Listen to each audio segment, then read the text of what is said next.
la motivation première du voyage, c'était vraiment ça. Là, on a fait 3 voyages en fait en Laponie, et ça c'est le 3e. Le tout premier voyage qu'on a fait, on s'est dit un jour, où c'est qu'on pourrait aller le plus loin possible en Europe, en train, pour faire une expé à ski. Et ça nous a conduit au nord de la Laponie, donc en Laponie suédoise, pour faire la Kungsleden. Et si au départ notre motivation première c'était vraiment ça, c'était un peu on va dire même du militantisme écologique, hein, faut le dire. Aujourd'hui, on se rend compte que si on continue de militer pour la mobilité douce, il y a toujours cet aspect-là forcément, mais c'est surtout un aspect humain. On se rend compte que pour nous, c'est un moment agréable, que c'est un moment de se poser des questions sur la manière de voyager. C'est parmi les rencontres qu'on fait dans ce train. C'est surtout ça et dans les liens que ça sert dans l'équipe, quoi. Donc c'est plus cet aspect là aujourd'hui qu'on va dire dont on parle en priorité. Aujourd'hui on se dit que voilà, le train c'est juste naturel, c'est plus simple, sans dire pour autant, comme on a dit tout à l'heure dans la salle, ne prenez pas d'avion parce que des fois on n'a juste pas le choix. C'est ça qui est intéressant, je dirais, dans ce genre de voyage finalement, c'est que c'est un peu dans la continuité de la vie qu'on a avant le voyage. Donc finalement on conserve nos habitudes qu'on a avant de partir, on vit normalement ou quasi normalement dans le train, et donc de ce fait là l'accès à destination il est moins brutal finalement que si on prenait l'avion où on fait un saut de puce, où on change directement et quasiment instantanément notre comportement qu'on a chez nous et qu'on l'adapte directement et brutalement à un comportement de vacancier entre guillemets, quoi. Et donc là c'est vrai que c'est vraiment doux au sens propre, puisque la transition entre notre lieu de vie et notre lieu de vacances est très normale et très douce. En comparaison à des expéditions plus professionnelles où s'il y a des gens avec des forts caractères qui sont là pour montrer qu'ils sont capables de faire certaines choses, nous on n'était pas du tout dans cet état d'esprit là, quoi. Finalement pour nous ça reste des vacances et on était là-bas en tant que vacancier d'une certaine manière, donc on était là pour prendre du plaisir, pour passer un bon moment ensemble, et le film je pense que montre assez bien ça. Puis en fait il y a 2 facteurs aussi que moi je pense qui ont contribué à ça. Déjà c'est qu'on se connaissait bien avant de partir, et c'est le tipi, vraiment, par rapport à des expéditions où on est cloîtrés par 2 dans les petites tentes. Là on était toujours ensemble dans ce tipi, où on avait le poêle qui apportait une chaleur aussi réconfortante, donc même quand il fait pas beau, on le voit dans le film, ben voilà, on est tous les 6 là à manger ensemble, à rigoler ensemble, et ça n'a pas de prix, quoi. Et on essayait notamment par cet outil-là de mettre la convivialité dans le projet, et le train, ben voilà, quand on est tous les 6 à se raconter nos voyages et à rencontrer à d'autres voyageurs dans nous au wagon-bar du train, ben c'est la continuité de ces bons moments, quoi. C'est un peu, je pense un peu en comparaison avec ce qui se passe dans les refuges finalement, parce que on arrive, c'est des grandes tablées, c'est tout le monde, tous les voyageurs, enfin ou les alpinistes peuvent être là, et tout le monde parle ensemble, etc. Et généralement il y a un poêle, comme dans le tipi, et voilà, tout le monde échange dans une bonne entente, et personne n'est là pour même le meilleur des guides ou le meilleur des alpinistes va pouvoir échanger avec le simple randonneur, etc. Et finalement c'était ça, quoi. D'une certaine manière c'est ça qu'on a reproduit à une échelle un peu particulière.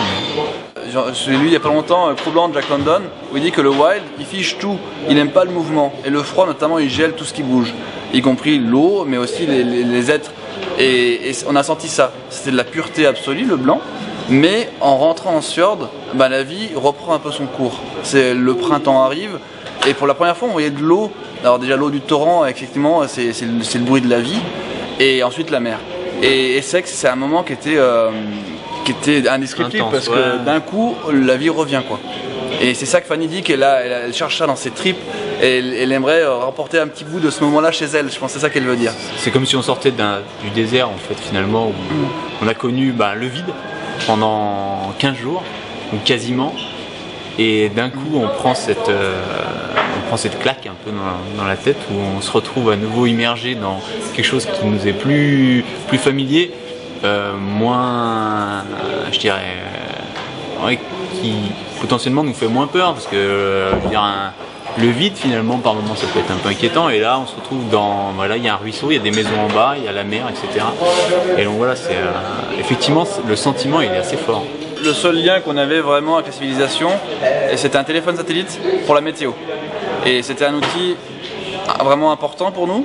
Mais mis à part ça, c'est vrai qu'on n'a pas communiqué pratiquement avec nos proches et ça se passe très bien. C'est vrai que le fait de partir tout seul, ça serait peut-être plus dur, mais là le fait d'être 6, on discute entre nous, on a toujours quelque chose à dire, on a toujours une nouvelle blague et on peut sans problème se couper effectivement des réseaux sociaux et autres.